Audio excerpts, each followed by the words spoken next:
నేను ఎక్కడికైనా వెళ్తే అసలు ఒక్క పని చేయనీరండి, మొత్తం వాళ్ళే చేసుకుంటూ ఉంటారు. నేను ఇంకా కల్పించుకొని ఏదన్నా బలవంతంగా చేయాల్సిందే తప్ప అస్సలు చేయనివ్వరు. అందులో ఇప్పుడు హెల్త్ బాగాలేదని నన్ను మరీ కోపం చేసి కూర్చోబెడుతున్నారు, నువ్వు ఏ పని చేయొద్దు అనుకుంటూ. ఇంకా నేను చెప్తే వినరు అస్సలు, ఇంకా అర్పించకూడదు అనేసి కామ్ కూరుకుంటా ఉన్నాను అనమాట వీళ్ళని. ఇంకా అన్నీ వాళ్ళే చేస్తూ ఉంటారు. ఇంకా వచ్చిన తెల్లవారి పనులు అన్నీ మసిగంజులు అవి ఇవన్నీ తోముతూ ఉంటారు కదా, ఇంకా అన్ని పనులు చేస్తూ ఉన్నారనమాట. ఇంకా మేము తయారయ్యి ఎటోళ్ళు మటు బయలుదేరడానికి రెడీ అవుతున్నాం మార్నింగ్ లేచి. హోలీ వేద్దామని కాదు, నీ దగ్గరనే నేర్చుకున్నావు.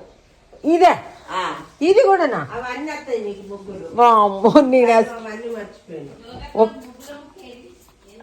మసిగంజులు అక్కడేమో మొత్తం ఇది చేసి ఇప్పుడు మొత్తం ఇదంతా అబ్బా చేతులు నల్లగా అయితే ఇప్పుడు ఆ చేయికది వేసుకోవాల్సింది కాదమ్మా.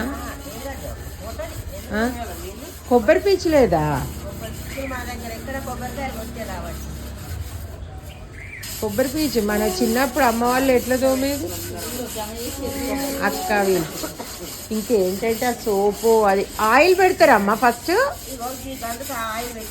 ఆయిల్ అది సబ్బు బూడిద మట్టి లేదంటే ఈజీగా వెళ్ళిపోద్ది.